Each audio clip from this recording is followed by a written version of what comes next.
পড়েনি সে গীতা আরেকজনকে দেবে কেমন করে? সে নিজেই গীতা পড়েনি, তার উপলব্ধি হয়নি। অনেক সময় আমি দেখি অনেক ভক্ত বলে গীতা নিন না, এর মধ্যে সব উত্তর আছে, খুব আনন্দে থাকবেন, আর নিজের মুখটাই বাংলার 5 হয়ে রয়েছে। তখন তারা বলে আপনি আগে গীতাটা পড়ুন, মুখটা একটু হাসুন, তারপরে দেবেন। তো বক্তব্য হচ্ছে, এটা হচ্ছে দ্বিতীয় জিনিস যেটা আমি বলি, যে আপনাকে নিজেকে আগে সন্তুষ্ট রাখতে হবে। আমি যদি ভাবি একাদশী রে কত তাড়াতাড়ি চলে আসে আজকাল, দূর, কারণ আমাদের অন্নময় প্রাণ। কিন্তু আপনি যদি উৎসাহ নিয়ে করেন, আমরা যখন করি তখন এই উৎসাহটা হচ্ছে কন্টেজিয়াস মানে সংক্রমক। প্রভুপাদ কিভাবে সবাইকে ভক্ত বানিয়েছে? নিজেকে আগে সন্তুষ্ট হতে হবে, নিজেকে খুশি থাকতে হবে, সেটা হবে সাধনার মাধ্যমে। নিজে যদি আমি সাধনা ভালো না করি আর ভাববো যে আমার কথা সবাই শুনবে, আমি বলছি না যে আপনি করেন না। তৃতীয় জিনিস মাথায় যেটা সব থেকে বেশি দরকার, সেটা হচ্ছে স্থান কাল পরিস্থিতি। পাত্র, সে কী রকম লোকের সঙ্গে আপনি কথা বলছেন।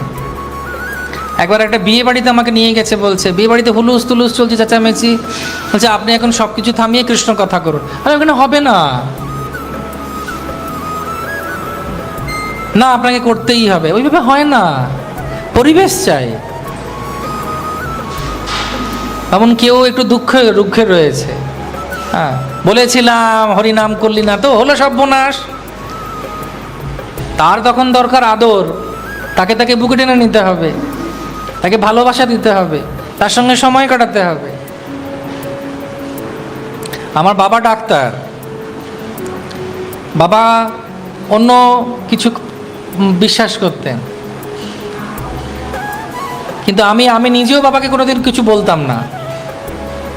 আমার অন্য বন্ধু বান্ধবদেরকে দিয়ে বাবার সঙ্গে কথা বলাতাম, কারণ আমি গেলে আমি একটু রেগে যেতাম, তুমি বুঝছো না কেন, বাবা তো।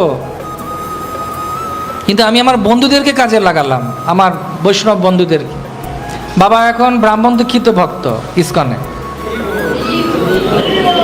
গুরু মহারাজ ছিল জয়পা, তার সঙ্গে গুরু মহারাজের দিকে হরিনামও পেয়েছেন, ব্রাহ্মণ দীক্ষাও পেয়েছেন। 78 ওনার বয়স। তো সেজন্য উনি ভক্ত হলেন। Doctor, assistant director of health services ছিলেন। বিজ্ঞানসম্মত বুদ্ধি কিভাবে হলো না, ওইভাবে প্রসেস করতে হবে আপনাকে।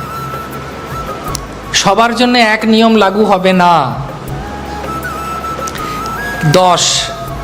10 কিভাবে আসে? কোনো স্টুডেন্ট বুঝবে, ছাত্র বুঝবে 5 আর 5-এ 10, কেউ বুঝবে 8 আর 2-এ 10, কেউ বুঝবে 2 + 8-এ 10, কেউ বুঝবে 1 + 1 + 1 করে লাস্ট 10, তাই না? তো সবার জন্য সব কিছু। প্রভুপাদ প্রথম 6 মাস বিদেশে গিয়ে কিছু বলেনি নেই কাউকে, শুধু সেবা করেছেন। একদিন সবাই জিজ্ঞেস করছে আপনি এত করেন আমাদের জন্যে, আপনার জন্যে কি আমরা কিছু করতে পারি? এইবার ঘুঘু ফাঁদে পড়েছে। ব্যাস, উনি তখন লিখে দিলেন এইগুলো করলে ভালো হবে। বলছে ওরে বাবা, এত কিছু করতে হবে। তা প্রভুপাদ অনেক ছাড় দিয়েছিলেন। প্রভুপাদ যখন একজন ঠাকুরের বিগ্রহ দিয়ে চলে গেছে, আর প্রভুপাদ গেছেন লস অ্যাঞ্জেলস, নিউ ইয়র্কে ঠাকুর রয়েছেন, প্রভুপাদকে চিঠি এসেছে, প্রভুপাদ আপনি যে বাবাকে বলছিলেন না ঠাকুরকে মুছতে হবে কাপড়ে, আমরা মুছে দিচ্ছি, কিন্তু না, আমাদের সবার ব্যবহারের পরে আমরা কৃষ্ণকে মুছছি। কৃষ্ণ 12 নম্বরে উনি আসেন, মানে 11 জন আসে, 12 নম্বরে ওই একই তোয়ালেতে কৃষ্ণকে মোছা হয়। প্রভুপাদ লিখলেন খুব ভালো, রোজ করো। চিন্তা করুন, নিজেরা গা মুছছে, ওই একটাই টাওয়াল, হিপিত, হরে কৃষ্ণ। 11 নম্বর হচ্ছে লোক, 12 নম্বরে কৃষ্ণ মুখটা ওটাতেই মোছা হচ্ছে। কিন্তু প্রভুপাদ বলছেন, চিন্তা করুন কত প্রভুপাদ সহ্য করেছেন, কিন্তু প্রভুপাদ উৎসাহ দিয়েছে।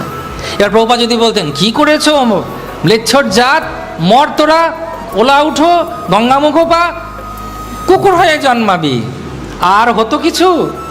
আমরা তখন রোববার দিন কি করতাম জানি না, একাদশী দিনে কি খেতাম, আরামবাগের মজা আর বলছি না। কিন্তু প্রভুপাদ কত কষ্ট করলেন, সহ্য করলেন। যমুনা দেবী গাইছেন, আমাদের গুরু মহারাজরা কত সুন্দর প্রচার করছেন, গুরু মাতারা কত সুন্দর প্রচার করছেন। কেন? স্থান কাল পাত্র হিসেবে বিচার করে আমাদের করতে। বোঝা গেছে?